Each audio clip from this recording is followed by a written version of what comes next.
All right, Larry Krueger here from the Pig and a Pickle Krug Show with a little 49er video. Debo Samuel could be departing.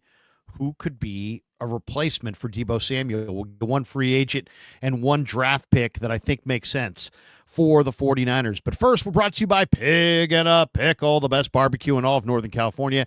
Check them out. They're in Emeryville. They're in Corte Madera. They're open 7 days a week from 11 a.m. till 8 p.m. or until they run out. Pig and a Pickle. Go say hi to Damon and Mary. Get some brisket chili. Tell them that Krug sent you. And we're also brought to you by Aura, and we'll have a word from our sponsor, Aura, in a bit. All right, it sounds like Debo Samuel is on his way out of San Francisco. And you know what? It's okay. It's all right. He's been a good Niner. He had an incredible career. When you run through people, your career is short-lived.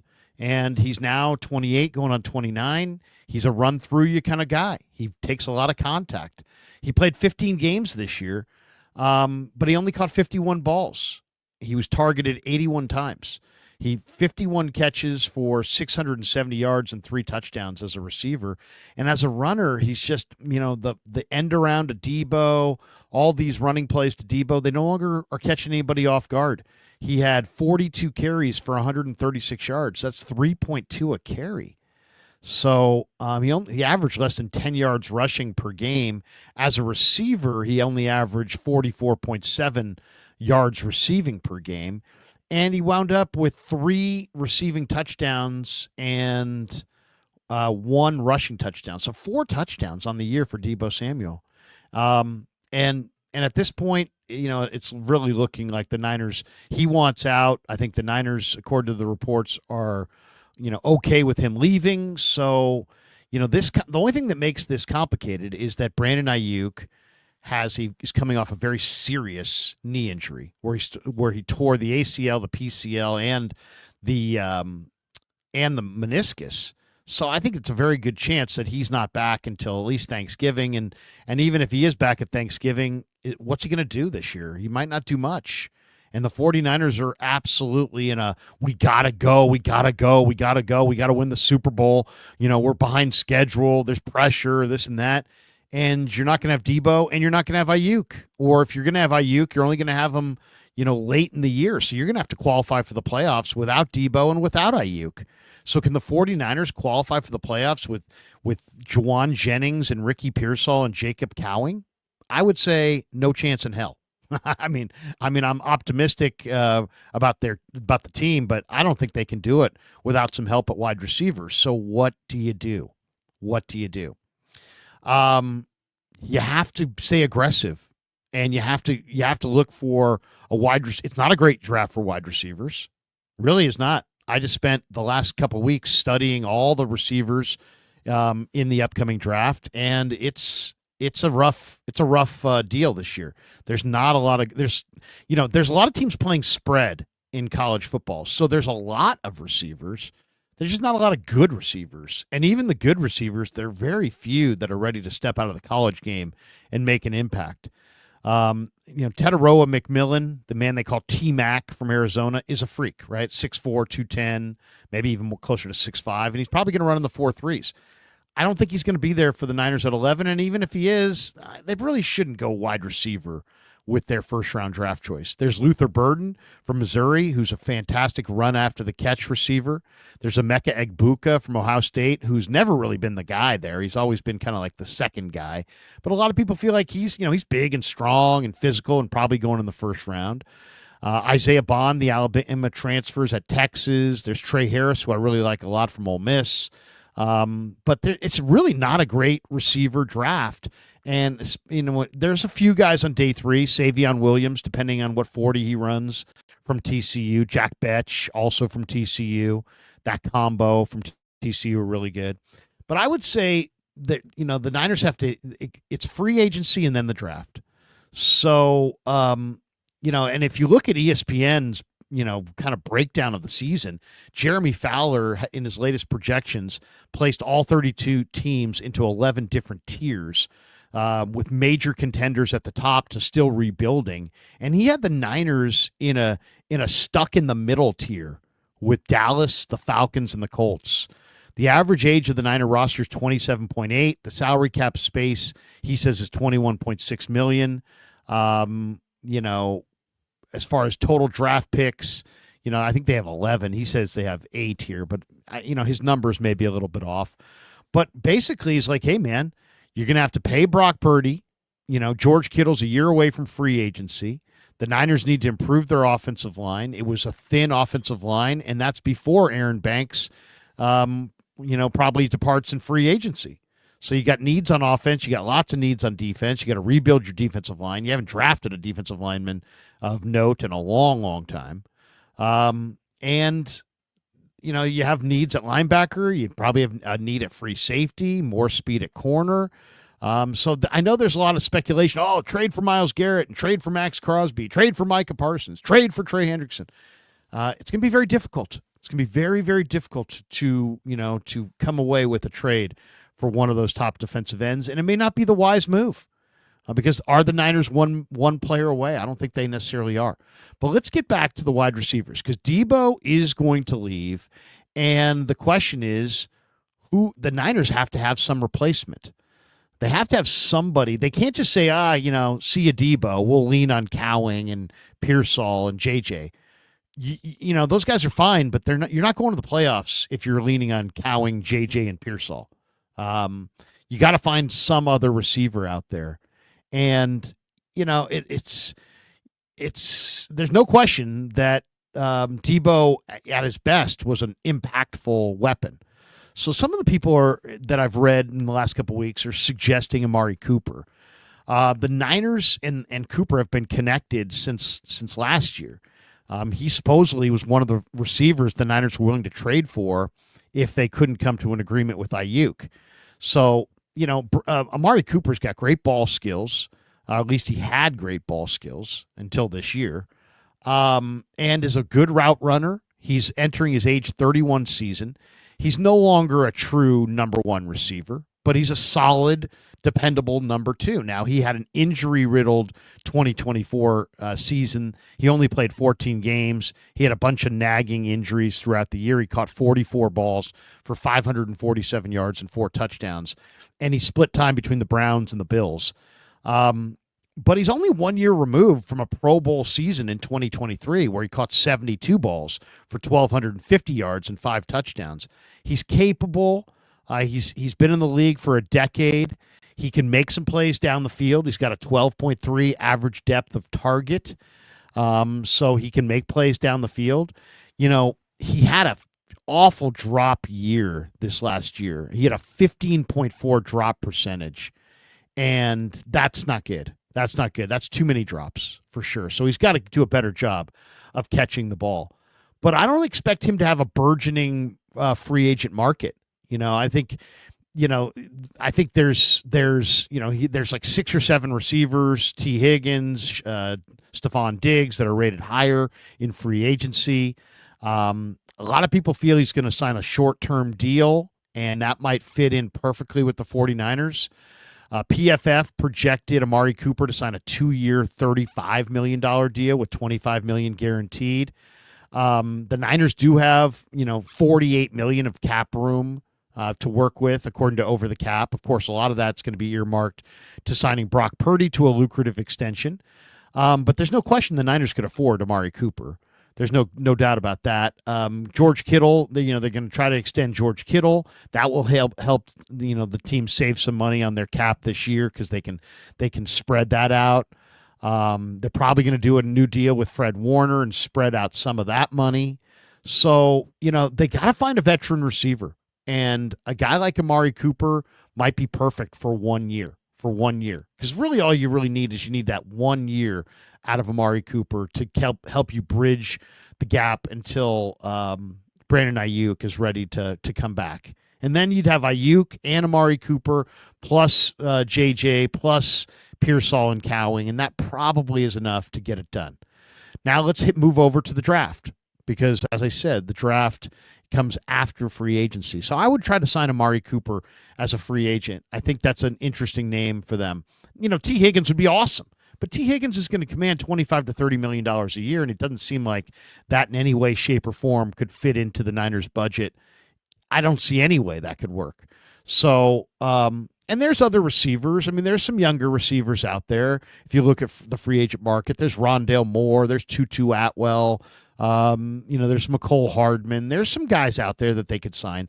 But are any of those guys like a true X receiver, like a Mari Cooper, who could step in for Ayuk and man that spot capably? Probably not. There's some good guys. There's some good speedsters. I just named 3 of them that could really help you take the top off the defense and keep defenses honest. And I'd be interested in Rondale Moore, especially if you're saying goodbye to Deebo, because I think Rondale Moore he can do a lot of those same things that Deebo did. He's smaller, but he's compact and he has 4.29 speed. At least he did at Purdue. So a guy like Rondale Moore might make sense. But in the draft, I don't think the Niners will be going receiver early. The one receiver I think I like the most, I mean, obviously McMillan and Burden are the best receivers in this draft. Burden's a great run after the catch receiver. McMillan is 6'5", 210 with 4.3 speed. So they're both pretty special.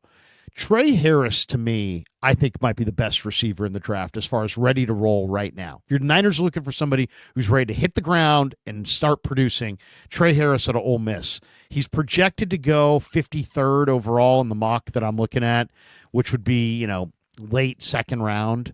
And you know what? If you could trade up from your 3rd round pick, you got 2/3 or maybe I think it's 2/3. Maybe you trade up with your 2/3 into the late second for a guy like Trey Harris. I do love Trey Harris. I think he's a good receiver. Day 3 receivers, there's Jack Betch and Savion Williams from TCU. There's Antoine Wells from Ole Miss. There's Arian Smith, who's going to run a blistering 40 for Georgia. Bay Area fans know Nick Nash. He's a pretty good receiver. I will see what kind of 40 he runs. Very productive receiver from San Jose State. There's Dante Thornton from Tennessee, who's got great size. There's Efton Chisholm III from Eastern Washington. He's not bad. I don't know if he's going to run a great 40, but he's definitely quick, and he looked really good in the All-Star games. Elijah Badger from Florida kind of reminds me a little bit of Jawan Jennings. He'll go after it for sure. And there's some decent other receivers as well. If you look for slot receivers, if you're looking for a slot wide receiver, there's Tez Johnson, from University of Oregon, who's, a tiny little guy at 5'9", 155 pounds. There's Xavier Restrepo from Miami, who's a great receiver, even though he's 5'9", about 200 pounds. There's Mario Williams from Tulane, who started at SC and transferred to Tulane. I really like him quite a bit. But I would say the receiver that I would look for in the draft, and you could probably get him in the 4th or 5th round, is Ricky White III from UNLV. And let's talk a little bit about Ricky White. If you're going to be a receiver on this 49er team, you're going to have to help on special teams if you're going to be a draft pick. Most rookie receivers don't contribute right away. They start on special teams. Now, Ricky White's the third is an interesting story. He's from Marietta, Georgia, went to Marietta High School, started off at Michigan State, former Big Ten Conference wideout. He's transferred to UNLV, and this guy blocked 4 punts this year. He's a really smart guy. He was a member of the UNLV Dean's Honor List this year, academic All Mountain West, team captain, already has his bachelor's degree in human services, is pursuing a master's degree as well. Really, really smart guy who's great on special teams. He was named the Mountain West Special Team Player of the Year. As I said, this guy blocked 4 punts himself. There's no other team in FBS this year that blocked 4 punts as a team. And this guy blocked 4 punts by himself. So I'm telling you, this guy was a very productive player. Productive player, in high school, helped his team win the Georgia 7A state championship in 2019. The guy had 97 catches and 16 touchdowns as a senior. And then he stepped right in at Michigan State and played well. He had 10 catches for 223 yards as a freshman. He had a breakout game against Michigan. He was the Big Ten co-freshman of the week. for his record-setting performance against the Wolverines on October the 3rd of his freshman year. In that game, he set the Michigan State freshman single-game record with 196 receiving yards on 8 catches. So 8 of his 10 catches on the year either went for a first down or a touchdown. That was his freshman year. So he's gotten better and better and better as his career has gone on. He's incredibly productive, very smart, a leader, and he's a dominating special teams player. So, I mean, if you could add a player who could block two, if I said to you, hey, I've got a rookie wide receiver that you can get in the 4th or 5th round who 6'1", 190, very, good route runner, good hands, but this guy is going to block. If I promised you he's going to block 2 punts this year, that alone, you'd be like, yeah, I'll take the backup receiver who's going to play special teams and block punts. So the fact that he blocked 4 this year shows that he's got a great knack to do this. And that's the kind of player you want on special teams. So there you go. Deebo's gone. And in free agency, the guy that I would look at is probably Amari Cooper, just because I think he checks a lot of the boxes. And even though there's some interesting receivers, and I named a few of them, I'd go with Ricky White, the 3rd out of UNLV in the 4th or 5th round. If you can get an extra mid-round pick, he might even be there in the 6th round. We'll see what he runs in Indy at the Combine. I mean, that's going to be a big question. If he runs super, super fast, he might be more of a beginning of day 3 pick, 4th round. If he runs a moderate time, it may be more like the 5th round. He's a little on the lean side, but man, you're talking at 190 pounds, but you're talking about a guy who's really a difference maker on special teams. And that's what you need. You need somebody, and every guy in your roster's got to contribute. If you've got backup receivers, they got to play scout team and they got to play special teams, and this guy could dominate on special teams. So there you go. Deebo's likely gone. Amari Cooper, check him out in free agency, and if it gets to late April and you're still looking for a wide receiver and you get to day 3, Ricky White the 3rd from UNLV is a guy to keep in mind. All right, that does it for the video. Thanks to Pig and a Pickle for being the title sponsor of The Krug Show. And now a word from our sponsor, Aura. Have you ever typed your name on the internet and seen all of your private information is online? Are you tired of receiving tons of spam calls from random numbers? Are you receiving more and more of these as time has gone on? Well, that's where Aura, the sponsor of today's show, can really help you out. Data brokers sell your information to scammers and spammers and anyone else who may want to target you. Your full name, your email, your home address, all your records, your health records, who your relatives are. It's all out there. That's why I've been using Aura. Aura shows me which data brokers are selling my information and automatically submits opt-out requests for me. Cleaning up my information not only helps reduce the amount of spam I get, but it also protects me from hackers who could use the information to help them access my social media accounts, my bank accounts, or any other sensitive information. Aura also does so much more to protect me and my family from online threats I can't see. I get other features like antivirus, VPN, password management, parental controls, identity theft insurance, and more without having to download several different apps. It's really easy to set up. And best of all, I get everything at one affordable price. I value my privacy and I value yours. You can go to the link in the description to start your 2-week free trial. And thanks to Aura for being a sponsor of this video. And thanks to all of you guys for supporting The Krug Show on YouTube.